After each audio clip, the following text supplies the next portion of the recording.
Magandang araw po, welcome po sa aking channel, Nov9 TV. Patalasasan po, meron po ba kayong mga properties na napapabayaan or non-performing assets?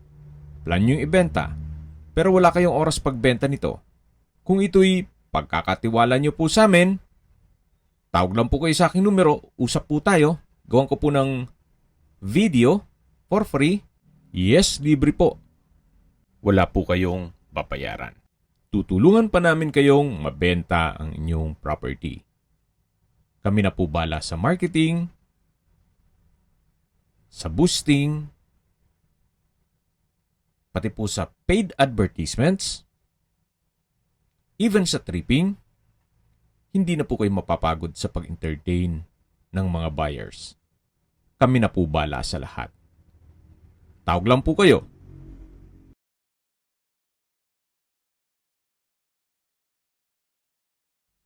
Nandito po tayo ngayon sa Mataas na Kahoy, Batangas, kung saan meron po tayong bagong video presentation. Isang 2-story house and lot na fully furnished. May lot area po ito na 200 square meters at may floor area na 350 square meters more or less. Ito po yung nasa mataas na lugar kaya flood-free area. Ang estimated elevation above sea level ay 1,240 feet. Tahimik po ang lugar, sariwa ang hangin, at malamig po ang klima. Mula po sa main road, ito po'y walking distance o ilang steps lang po yan. Yan po sa likod ng sasakyan. Diyan na po ang main road. Kaya accessible din po ito ng public transportation. Yan po yung main gate o garahe. At tunghayan niyo po itong pasad. Maayos naman po ang structure. Ito po'y well-maintained. Reason for selling, nasa ibang bansa na po sila o for good na po sila doon. Kaya kailangang i-liquidate na tong property nila. Yan po ulit yung gate. At dito naman po yung pedestrian gate. Ito pong mga glass window ay meron pong security grill. At may ilang ornamental plants. Check po natin yung garahe. Ito po'y covered. Kasya po ang isang SUV. At dito naman po sa side ay meron pong sliding glass window with security grill. Libat na po tayo dun sa kabila. Ito po yung dinaanan natin at yan po yung pedestrian gate. May ilang steps po ng hagdan dito. At yan naman po yung main door. Silipin po na natin itong balkonahe. At sa dulo po ay may malaking espasyo pa na pwede pa pong gawing garahe. At meron pong setback naman yan papunta dun sa likod ng bahay. Ito po yung balkonahe. Yan po yung sliding glass window with security grill. At matatanaw naman natin ang main door na may aluminum screen door. Naka-solid wood door na rin po. Ito po yung living area o salas. May sofa set. May display cabinet at TV rack. Naka-tile flooring. Dito naman po ay may display rack. Ito naman po yung dining area na meron din pong wooden dining set. May center lamp, then may mga sliding glass window with curtain at security grill. Naka-tile flooring na rin po ito. At sa dulo naman po yung kusina. Yan po yung hagdan o staircase at meron pong bar counter. Mamaya po akyat tayo dyan. At check po muna natin yung formal kitchen. Meron po ditong island. May kitchen countertop. wall-mounted kitchen cabinet, stainless sink with faucet, kitchen window, at storage ng kitchen utensils. Sa dulo po ay meron pong access door na naka-aluminum screen door papunta naman dito sa service area. At yan naman po yung papunta dun sa garahe. Balik po ulit tayo dito sa loob. Yan po ulit yung formal kitchen. May kitchen countertop, may island, at meron pong kitchen cabinets. Check po muna natin ang powder room.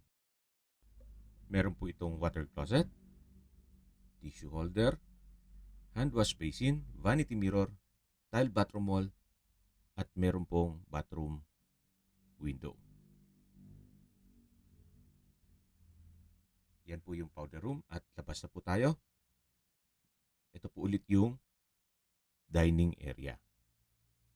Sa dulo naman yung living area o salas. At dito naman po sa may living area yung main door. Ito naman po yung unang kwarto. Kung meron man po kayong PWD or senior citizen sa pamilya, itong kwarto na to ang para sa kanila. Malaki naman po ang espasyo, naka-tile flooring. Sa dulo po ay meron pong sliding glass window. Yun po yung dulo ng garahe. Meron po itong wardrobe, drawer and dresser, at meron din pong sariling banyo o toilet and bath. May walk-in closet, may drawer, at dito po yung banyo. May hand wash basin, vanity mirror, water closet. Meron din pong shower enclosure, shower, at bathroom window. Ito po yung naka-tiled bathroom wall. Yan po yung toilet and bath with walk-in closet dito sa unang kwarto o first bedroom. At lalabas na po tayo. Ito po yung hallway. Paglabas po natin dito ay yung dining area. Ito na yung bar counter at ito na po yung hagdan. Ito yung naka-wooden staircase at wooden handrail. Samahan niyo po ako, akyat po tayo. At nandito na po tayo sa second floor. Yan po yung hallway papunta sa mga kwarto. Dito naman po ay naka-ceiling cove design at may center lamp. Meron din pong console table. Check po natin itong pangalawang kwarto. Napakalaki po ng espasyo nito. Actually, pwede po itong maging entertainment room, music room, or pwede rin pong lagyan ng malaking glass window o wall para meron pong overlooking view ng Taal Lake. Yan po yung stock room at lalabas na po tayo. Yan po ulit yung hagdan at dito naman po yung hallway. At check po natin itong pangatlong kwarto. May bed frame and mattress, may wardrobe, drawer and dresser. Then meron pong malaking sliding glass window with curtain. Naka-wooden design ng tile flooring. At maayos naman po ang pintura ng ceiling at wall. Yan po ang third bedroom. Balik po ulit tayo dito sa hallway. Yan yung console table with vanity mirror. At ito naman po yung common toilet and bath. May hand wash basin, vanity mirror, water closet, may shower enclosure, tile bathroom wall, at meron din po itong bathroom window. Yan po yung common toilet and bath dito sa second floor. Balik po ulit tayo dito sa hallway At ito naman po yung fourth bedroom. O pang-apat na kwarto, sa spasyo sakto lang, hindi naman siya ganun kaliit at hindi naman ganun kalaki. Meron pong bed frame and mattress with bedside table. May sliding glass window at wooden design ng tile flooring. Yan po yung pang-apat na kwarto. At ito naman po yung fifth bedroom o pang-limang kwarto na kung saan malaki naman po ang espasyo nito. Meron pong bedside table, bed frame and mattress, wardrobe, at may sliding glass window. Wooden design din po ang tile flooring. Naka-high ceiling din po at may wall-mounted na electric fan. Yan po ang pang-limang kwarto. At habang pinagmamasdan niyo po itong kabahayan, pag-usapan na natin ang distance, location at travel time. Mula po sa public market ng Mataas na Kahoy o sa bayan mismo, ang distance is 1.4 kilometers at ang travel time is 4 minutes. Mula naman po sa Fernando Air Base, ang distance is 4.3 kilometers at ang travel time is 10 minutes. Mula naman po sa Lipa Town Center, ang distance is 5.1 kilometers at ang travel time is 11 minutes. Mula naman po sa De La Salle, Lipa at Robinsons Mall, pati po sa Mary Mediatrix Medical Center o Hospital, ang distance is 7.5 kilometers at ang travel time is 18 minutes. Mula naman po sa Lipa City District Hospital, ang distance is 9.1 kilometers at ang travel time is 24 minutes. Yan po yung lagi kong binabanggit sa inyo na dapat nyo i-consider sa paghanap ng property ay yung meron pong malapit na hospital. Hindi ko naman po sinasabing sakitin kayo. Yan naman po for emergency purpose lang naman. At mula naman po sa Manila o sa airport, ang distance is 78.5 kilometers at ang travel time is 1 hour and 23 minutes. Opo, tama po narinig nyo. 1 hour and 23 minutes nasa Manila na kayo via Startol Expressway. Yan po ulit yung formal kitchen. Dito yung dining area, yung hallway ng first bedroom, at ito naman po yung living area o salas. Sa mga nag-skip po ng video, summarize ko lang po. Ito pong property ay nasa Mataas na Kahoy, Batangas. May lot area po ito na 200 square meters at may floor area na 350 square meters more or less. Ito po'y titulado, buhay po ang may-ari.